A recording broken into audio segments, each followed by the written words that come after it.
All right, so I've done a lot of videos like this in the past, but it's always been about literacy and teaching kids how to read. So I thought I would switch it up a little bit and I want to start doing some videos about math. Now, I love teaching math. It, to me, is so much fun because there's so many different ways that you can get to the same answer, and nobody's brain thinks the same way. And for me, it's so fun because the way that we teach math these days is so much different than how it's been taught in the past. Even when I was in elementary school, which wasn't too long ago, um, we only learned how to add and subtract and divide in specific ways. We weren't really taught how to think outside the box. Um, and I've taught grades 1, 4, 6, 7, and 8. So it's really neat for me to see, um, how math is being taught in the older grades and using that knowledge of, okay, so this is what the expectation is now. So now I'm able to kind of come back to kindergarten and think, okay, this is where we start off. This is, where the foundation starts. And it always makes me angry when people say, it's just kindergarten. No, it really isn't. This is where everything starts.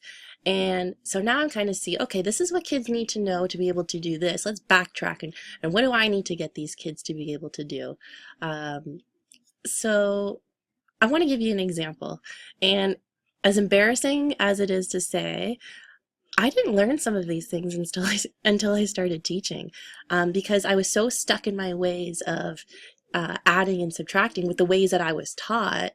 When I first started this, I'm like, oh my God, like, how did I not know this? It to me is I don't know, it's silly for maybe some people, but for me, I'm like, oh my God, I never thought about it that way. So I want to start off with a really easy example. So 9 plus 8. Okay, so when I was a kid and I was doing 9 plus 8, I would write it 9 plus 8. I'd probably write it vertically and, count in my head. And that was that. I got the answer, but it wasn't the easiest way. And then I was kind of introduced to different ways of adding. So for example, well, okay, 9 plus 8, well, that's close to 8 plus 8. And I know 8 plus 8 is 16. And 1 more than 8 is 9, and 1 more than 16 is 17. So that's the same thing. Or how about, okay, well 9 and 8, those are two kind of hard numbers to work with. So, okay, 9 is really close to 10. That's an easy number to work with. So what about if I take 1 from the 8 and add it to the 9 to make that 10? Well, then that becomes 10 and 7, which is a lot more easy to add, and you get the same answer. And to me, I was like, oh my God, like, how did I not know this when I was a kid? Like, this would have saved me so much time. Here I was starting at 9, counting up 8, and that's like the hardest way to do it. So these are the ways that we're kind of teaching addition and subtraction these days. And I'll give you another example. So 5,000 take away 413.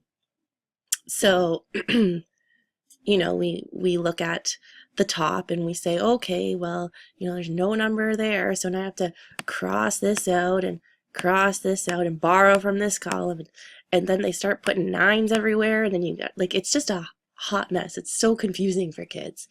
So why don't we just take 1 away from each number, and then we've got bigger numbers at the top, and that for us is a lot easier, obviously, because we're able to work with those numbers. So it's little things like that. And to me, it's just so fascinating. I was like, oh my gosh, why haven't I been doing this my whole life? And the reason why is because I was never taught how to do that. So it's really neat for me being a kindergarten teacher, thinking, okay, so this is how math's being taught these days rather. Let's start off and, let's get them thinking outside the box. So I'm really excited to start doing these videos and kind of showing you, what math looks like in the classroom these days. All right, so what does this have to do with kindergarten? Well, everything. We learn numbers and how numbers work in kindergarten. Heck, we learn it way before kindergarten. But in order for us to be able to do this kind of, we call it higher order thinking, kind of thinking outside the box, math, we have to have a strong foundation of how numbers work. I mean, another way to get this answer would be to start at 413 and add up to 5,000. You know, for some people that might be easier, or for some people, you know, starting at 5,000 and minusing 400 and then minusing another 13. There's just so many ways that you can get the answer, and in order for you to be able to kind of think outside the box and use those higher order, you know, thinking skills, we have to have a strong foundation of numbers. And kindergarten is where it all starts. For teachers anyway. I mean, parents, obviously, you can do a ton more before kindergarten, but for me, that's where it starts. So when we teach math, there's 5 different strands, we call it. So the first one is number sense and numeration. Then there's patterning and algebra, data management, measurement, and geometry. And in order for you to be successful at all of those, you have to be good at number sense. It's like reading. If you're not strong at reading, you're not going to be able to read the work in your, you know, geography class and your science homework. Like, you have to be good at reading to be good at everything else. And you have to be good at numbers in order to be able to do everything else in math. So it all comes back to having a really strong foundation of numbers and how they work. And in kindergarten is where it starts. So I'm really excited to start doing these videos and just talking about math and what math looks like in the classroom in 2016. You know, a lot has changed, and we're thinking in so many different ways, and it's really exciting for me as an educator. So I'm going to be making videos, you know, about different concepts that we're learning, different language that we're using, so you can use the same language at home with your kids, tools that we're using in the classroom. So make sure that you keep checking these videos out. All right, thanks for watching.